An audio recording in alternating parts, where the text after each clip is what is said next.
सुंदर रूप दूसरे कुंवर रूप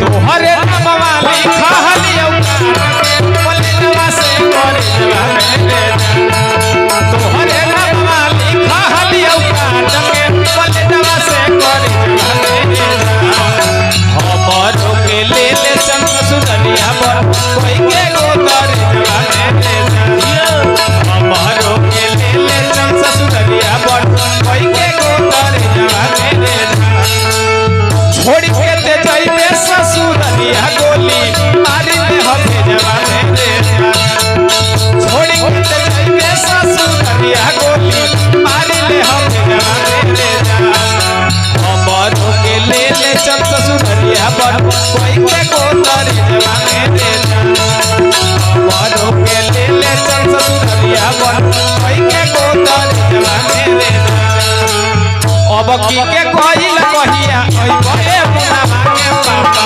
अब की के कोइल कहिया ओइ बहे पुनवा के पापा ओइ बत खाली ओइ बहे पुनवा के पापा ओइ बत खाली ओइ बहे पुनवा के पापा अब की के कोइल कहिया ओइ बहे पुनवा के पापा अब की के कोइल कहिया ओइ बहे पुनवा के पापा ओइ बत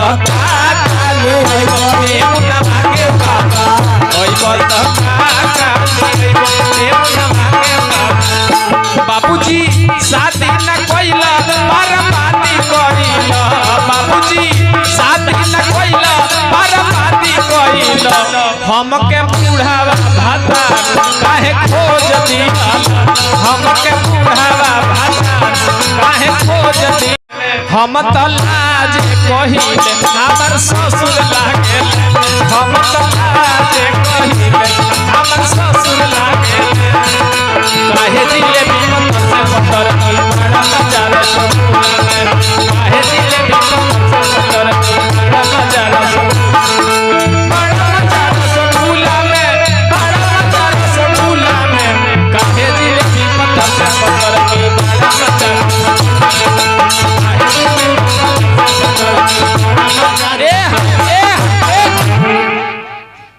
बड़ी पुरस्कार मिलल चौधरी हालन यह देखनी हाँ ये तो कुछ ना हो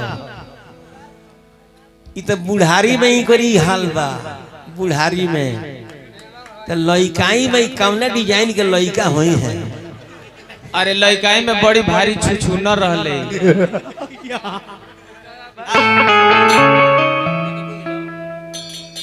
राम विवाह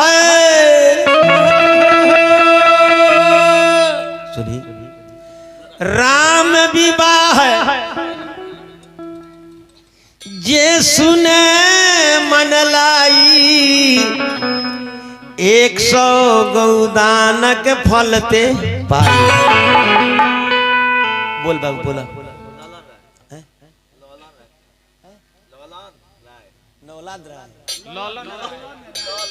ललन राय जी श्री ललन राय जी 21 पुरस्कार दिले बनी हार्दिक अभिनंदन 24 घंटा के अखंड के बाद भगवान श्री रामचंद्र जी के विवाह के पद कीर्तन कथा सुनला से 100 गौदान के लगे फल प्राप्त होला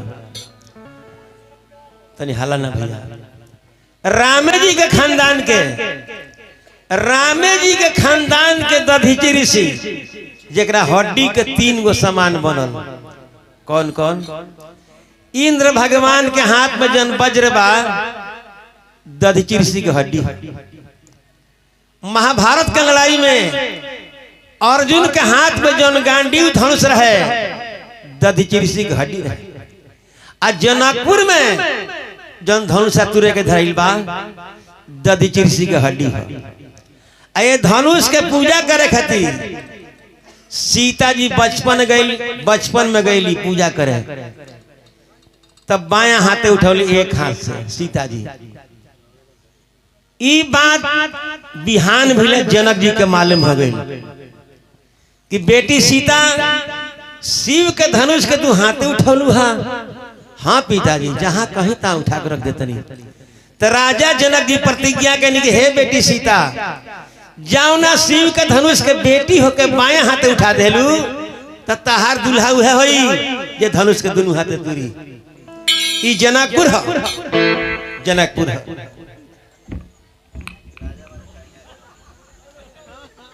हालना हालना ई जनकपुर है। और के हैं राजा राजा ये राजा आज ही गाँव कल्लू गाँव पतल चटेला राजा है। इनकी रामायण में रो नहीं लिखल अलग से बनी, अलग से बनी। धनुष सूर्य के बाद मेहनत बनाई।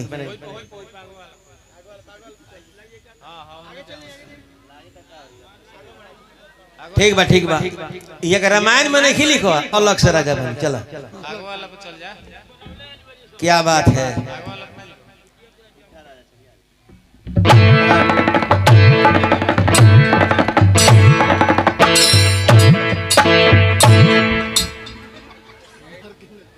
अरे यार धनुष तुरैल बनी कि लोग के कपार फरे, सब काम जानी ले, पाकिट मारी, हाथ के सफाई।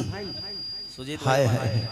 तो हमने के माई बहन बेटे वो गीत गावेली कब समधी जब खाना खाए बैठे ले समधी, तो हमने के महतारी बहन बेटी वो गीत गावेली। क्या गावेली हो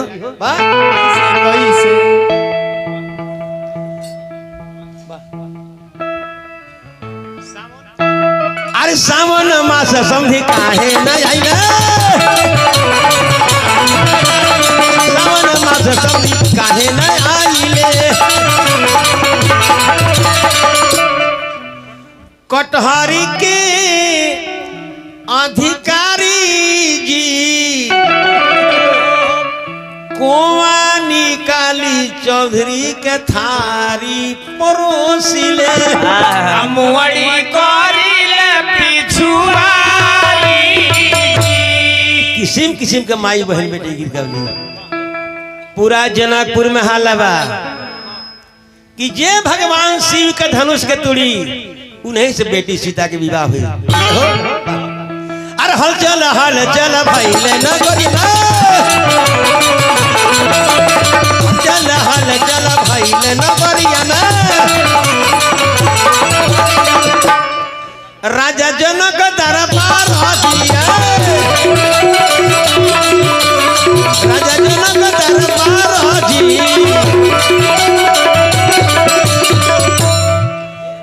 यह वीर तुरी हन शिवा के धनुहिया हो, यह वीर तुरी हन शिवा के धनुहिया हो। सिया डली है कालवा में हार, सिया डली है कालवा में हार।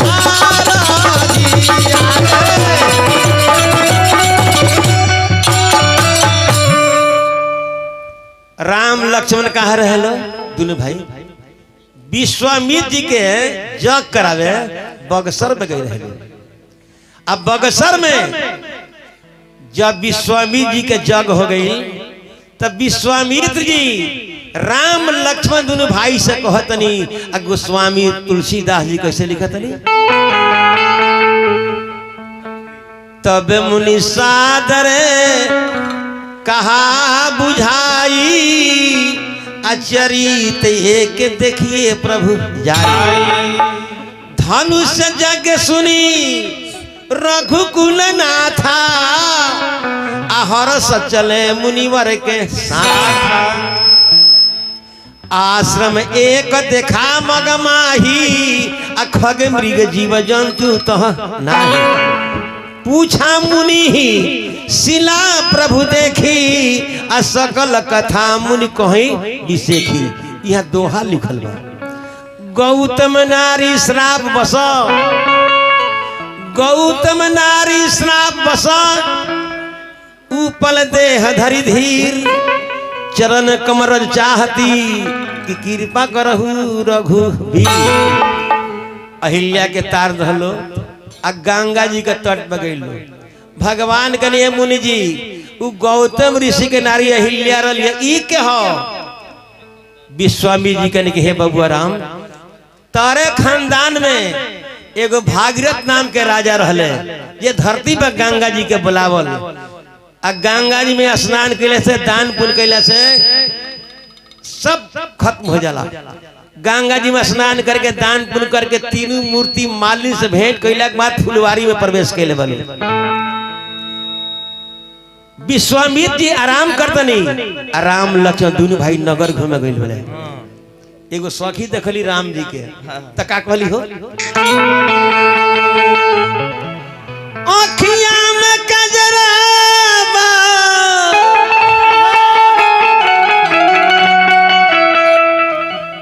अरे बिजुरिया ऐसन हंसी, हे बेटा बन के। चौधरी क्या बात है? वही बात है कि जो तू कहो करो। हे बेटा बन के बाजे सुरतिया देखी न फांसी, है बेटा बन के।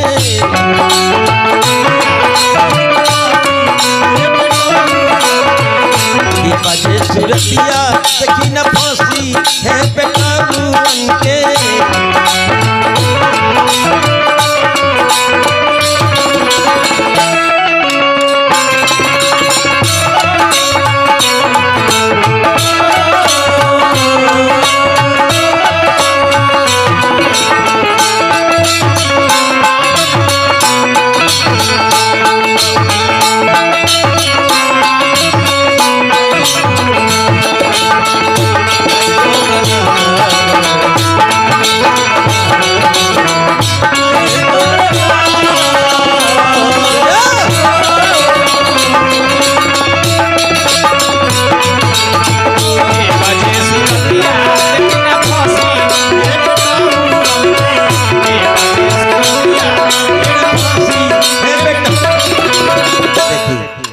यही बीच में राजा जनक जी आइल बनी, अब विश्वामित्र से परिचय हो गई बा।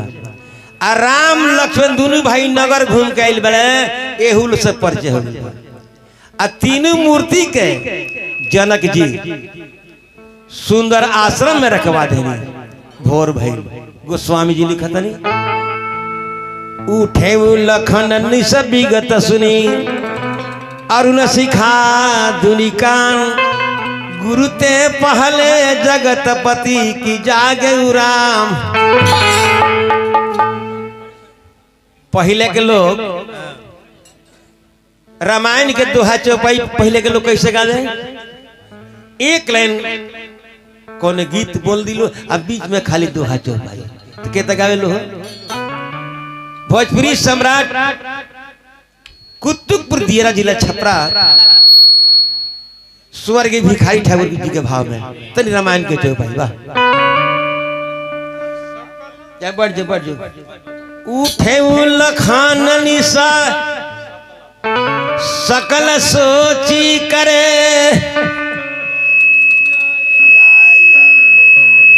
यार क्या भाई कौन रखो ना, हेलो कितने रह जाए। सकल सोची करे जाए नहाए, पहले के लोग आवे राम हो राम,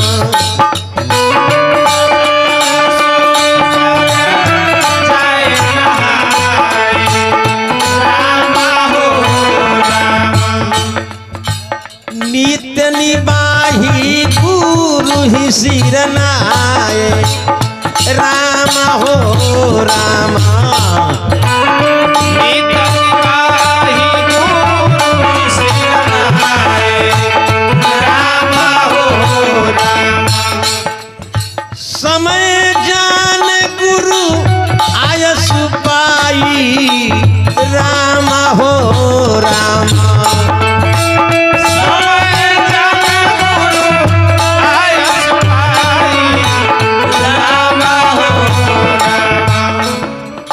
लेन प्रसून चले दो भाई, राम हो राम, लेन प्रसून चले दो भाई, राम इतने ना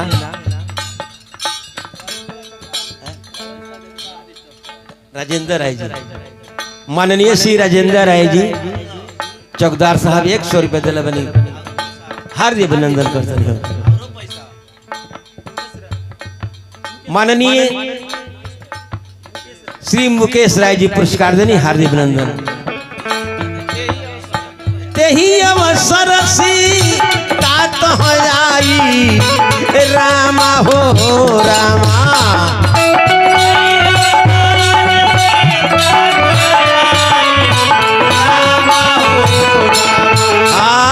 गिरिजा पूजन जननी पठाई राम हो रामा,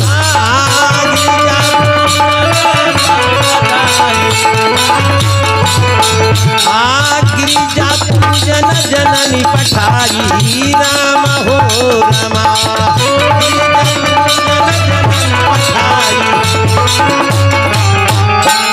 तेही अवसर सीता तह जाई गिरिजा पूजन जननी पठाई, संग सखी सब सुबग सयानी गावहि गीत मनोहर बानी। एगो सखी भुला के कहाँ चल गेली? किधर? राम लक्ष्मण के लगे चल गेली फुलवारी में। भैया हलना राम लक्ष्मण के लगे चल गेली। राम लक्ष्मण के रूप देख के मन में विचार करते रही कि जिन संवर को लोग संवर को जगह नाम राम हो, सीता से बड़ा जोड़ी लागता। का कहत रही?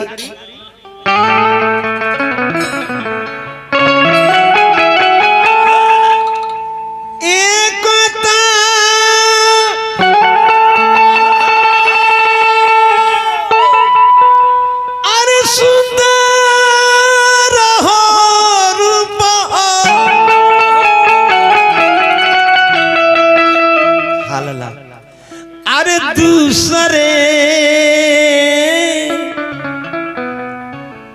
कुंवर हो भूप ऐसा की बड़ी हाला करते रहलू, ठीक नहीं खेली, बड़ी बाउल काम बा। तीसरे उमरिया के थोरा, तीसरे उमरिया के थोरा, धनुष कैसे तुरी है रे सखिया,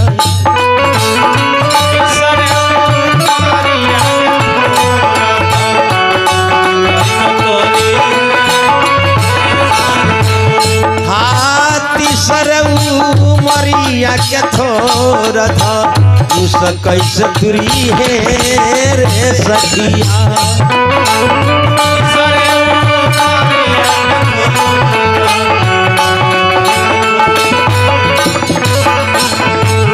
देख कर राम जी को जनक नंदनी, देख कर राम जी को जनक नंदनी, बाग में वो खड़ी रह गई।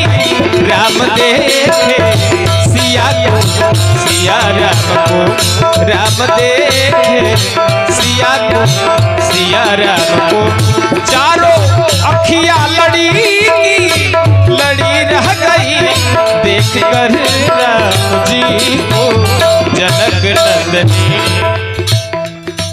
एक सखी ने कहा जानकी के लिए रच दिया है विधाता ने सुभर जोड़ी, पर धनुष कैसे तोड़ेंगे कोमल कुंवर, पर धनुष कैसे तोड़ेंगे कोमल कुंवर। मन में शंका पड़ी रह गई। देख राम जी को जनक नंदनी, तीसरे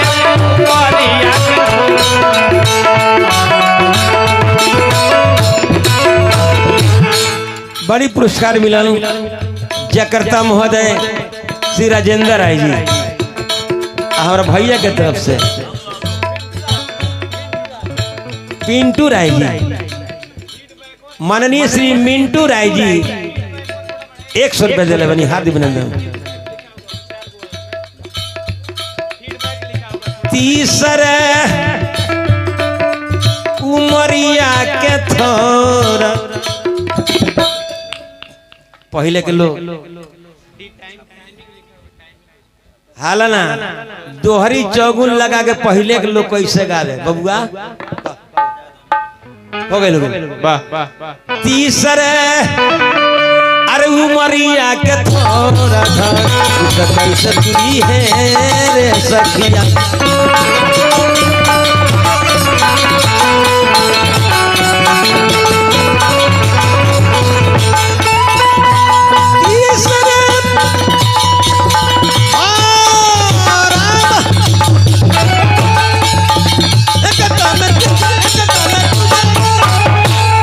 चौधरी जवानी कहीं जवानी तो बुझा था कि माटी लग जाई तई दांव पर आ जा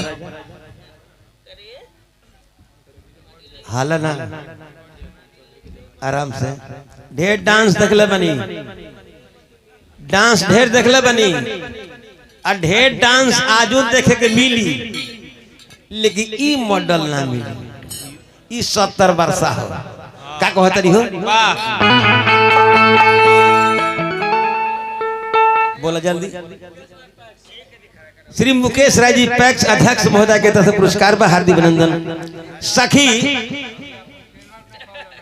रोको हो राम लक्ष्मण के रूप देख के आ गिरजा माई के मंदिर में जाके सीता से का कहतरी हो कि सांवर सहेलियारी सांवर सहेलियारी अरे जुगल दुल्हावा बगिया में लूटे बहार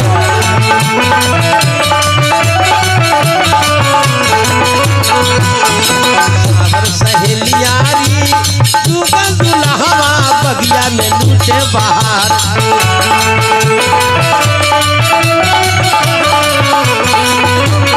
फूलों सा चेहरा तेरा कलियों की मुस्कान है फूलों सा चेहरा तेरा कलियों की मुस्कान है रंग तेरा देख के रूप तेरा देख के कुदरत भी हैरान है रंग तेरा देख के रूप तेरा देख के कुदरत भी हैरान है फूलों सा चेहरा तेरा कलियों की मुस्कान है फूलों सा चेहरा तेरा कलियों की मुस्कान है रंग तेरा देख के रूप तेरा देख के कुदरत भी हैरान है आय हाय रंग तेरा देख के रूप तेरा देख के कुदरत भी हैरान है सांवर सहेलिया रे जुगल दुल्हावा बगिया में लूटे बहार कुंदन बाबू के अरविंद बाबू के मामा जी श्री अरविंद बाबू के मामा जी 100 रुपए के पुरस्कार दिले बनी चरण के गोड़ लगत नहीं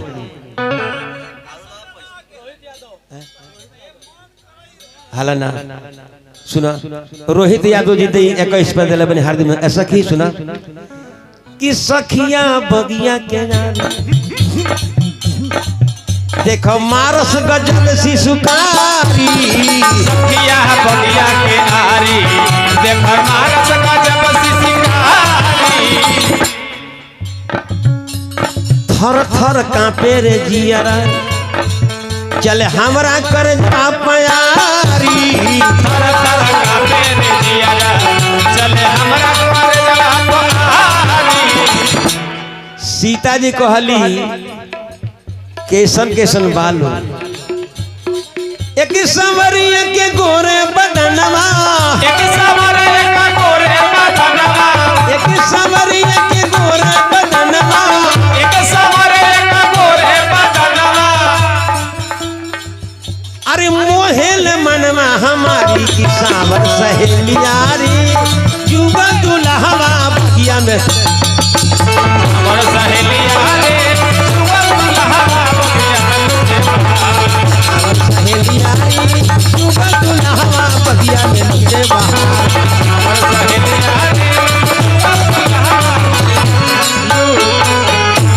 देखिए सीता जी सखी के बात सुन के अब फुलवारी में राम लक्ष्मण के लगे आइल बड़ी, थोड़ा गौर करी हाला ना, राम लक्ष्मण के लगे आइल बड़ी भैया। भगवान राम जब सीता जी के देखनी तो लखन लाल से कहते लक्ष्मण जी, ए लक्ष्मण जी, यह जनक जी की बेटी सीता है। पूरा रामायण में एगो ऐसा का यहाँ चौपाई बा जना में 5 गो अक्षर नहीं के प फ ब भ म ए नहीं के ताति जनकी तनया यह सोई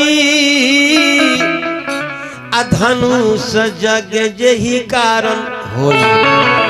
ताति जनक तन्याय सोई अधनुष जग जही कारण होई। राम के सीता के नयन में नयन जब मिलल तो आँख के पपनी के हिलावेला इह के इस सीता जी के बाबा हो, इनका नाम निमी हो। राम के सीता के नयन में नयन मिल गए, दिल में दिल, मन में मन, आत्मा में आत्मा, एगो विवाह हो गई। आ सीता जी दोबारा गिरजा माई के मंदिर में जाके पूजा करते रही, आ का बर मांगत रही, मन ही मन।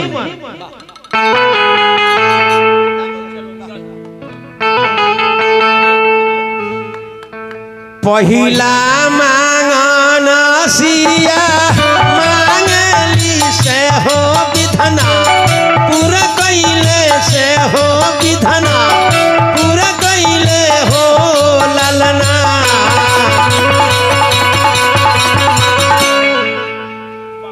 ए ललना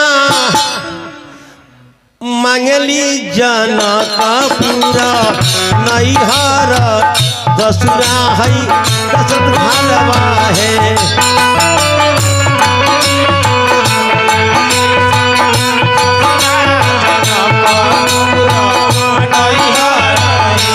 ललना मंगली अयोध्या ऐसन राजा जनक पुरवा नैहर है।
माननीय श्री ननकी यादव जी, मोतीलाल, श्री मोतीलाल यादव जी 50 पे देनी, आप 50 रुपया और मिलल। श्री सुरेंद्र राय जी कोयला पट्टी 50 पे देनी, हार्दिक अभिनंदन। बोला बाबू तार नाम हो, अरे हमार बाबू तार दिन दुगुना रात चौगुना हो खूब। है आदित्य राय जी बाबू हमारे पुरस्कार दिले, ये हमरा के मने एकर कोनो कीमते नहीं है, अनमोल कीमत बबुआ हमार। श्री गोलू यादव जी 20 पे देनी, हार्दिक अभिनंदन। त दूसरे मांगना सिया मांगली से हो विधना, पूरे कैले से हो विधना, पूरे कैले हो ललना।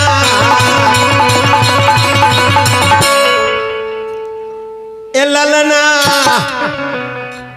ए ललना मांगली कुशिया ऐसन सासा ससुर राजा दशरथ है।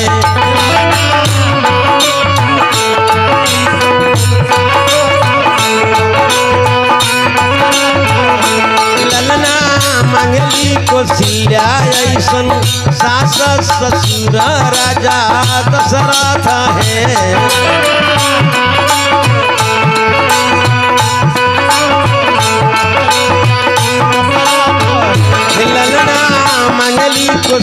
पाया ऐसन सास ससुर राजा दशरथ है।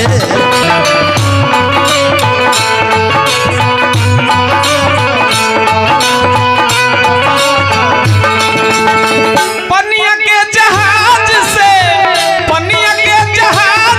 पलटनिया बन के अइहा, पलटनिया बन के अइहा, से ले अइहा हो सैयटी का बाबा के ले अइहा हो सैयटी का बाबा के। पनिया के जहाज से पलटनिया बन के अइहा, पलटनिया बन के अइहा, से ले अइहा हो सैयटी का बाबा के ले अइहा हो सैयटी का बाबा के। अगली कोसिया जैसी सास ससुर राजा दशरथ। तीसर का वरदान सीता जी का मांगा तरी। तीसरे मांगना सिया मांगली से हो विधना, पूरा कैले से हो विधना, पूरा कैले हो ललना।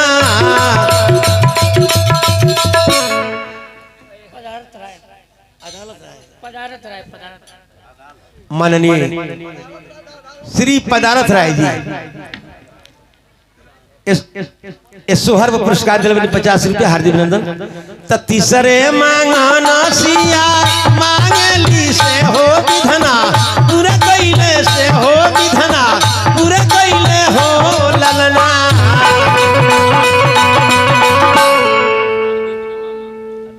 श्री अरविंद कुमार जी के मामा जी के तरफ से 100 रुपया पुरस्कार बा, हार्दिक अभिनंदन।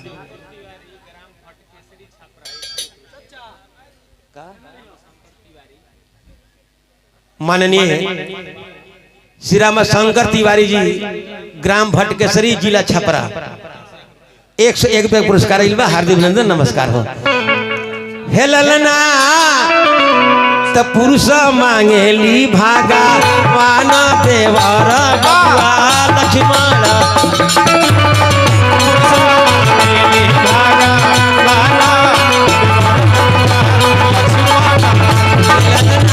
पुरुष मांगेली भागा वाना देवर बबुआ लक्ष्मण है।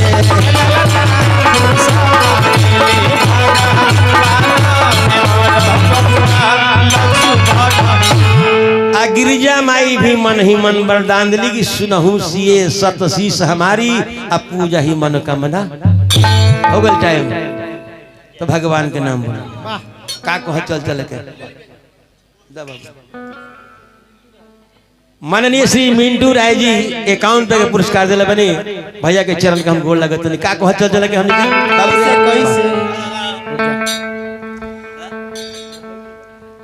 आरे खैलना धन काहे के कमैलो। हालाना सब यही में बा चाचा, ए चाचा सब यही में बा। खैलना धन काहे के कमैलो, सब दुनिया यही में बा। अरे खैलना धन काहे के कमैलो, अरे खैलना धन काहे के कमैलो। जैसन बोअब ओइसन कटब खेती, जैसन बोअब ओइसन कटब खेती, हई ब्रह्म के लिखा लगाना बेटी। जैसन बोअब ओइसन कटब खेती, हई ब्रह्म के लिखा लगाना बेटी। सत्यपति राजा हरिचंद्र दुनिया, समय परल भरल डूब घर कनिया। सत्यपति राजा हरिचंद्र दुनिया, समय परल भरल डूब घर कनिया, समय परल भरल डूब घर कनिया। सत्य खाती बेटा मेहरी दिहल बेची, सत्य खाती बेटा मेहरी दिहल बेची, हई ब्रह्म के लिखा लगाना बेटी। जैसन होब ओइसन कटब खेती,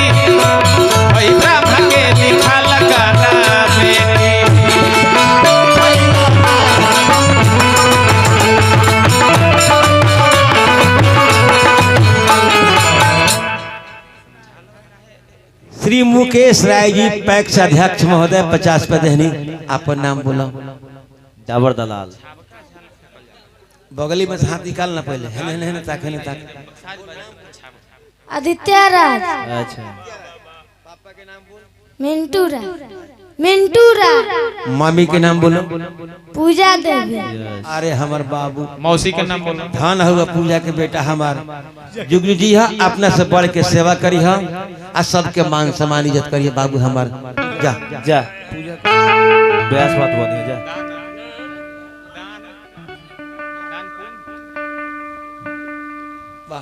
दान पुण्य तू कबहू न कइलो दान पुण्य तू कबहू न कइलो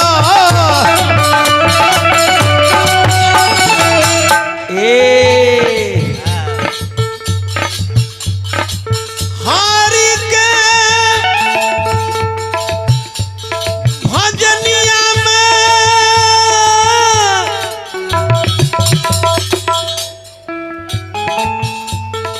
हरि के भजनिया में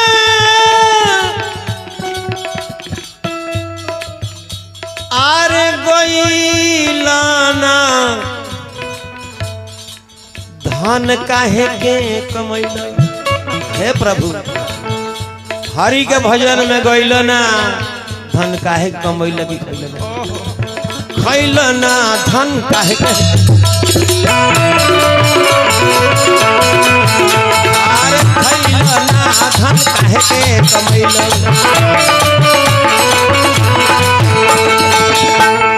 मोती में माहुर भोराता जमाना के दोस्ती जाता। मोती में माहुर भोराता जमाना के दोस्ती जाता। दूसर के दुख देखी आवता माजा आवता माजा बजावे लोग बाजा। दूसर के दुख देखी आवता माजा आवता माजा बजावे लोग बाजा। अपना में जाता तब बुझाता जमाना के दोस्ती हो जाता। जमाना के दोस्ती हो जाता।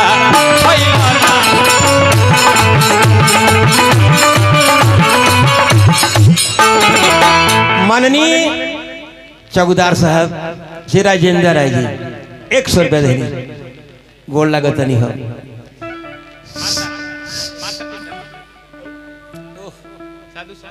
साधु संत के सेवन कैलो साधु संत के सेवन कैलो। ले ला बाबू पैसा ले ला मीटिंग भरी अभी यहाँ। साधु संत के सेवन कैलो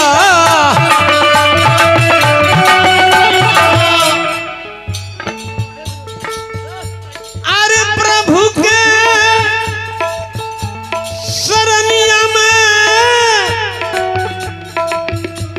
अरे गइलाना धन काहे के कमैला की खैला। हरि के शरणिया में गइलाना धन काहे के कमैला।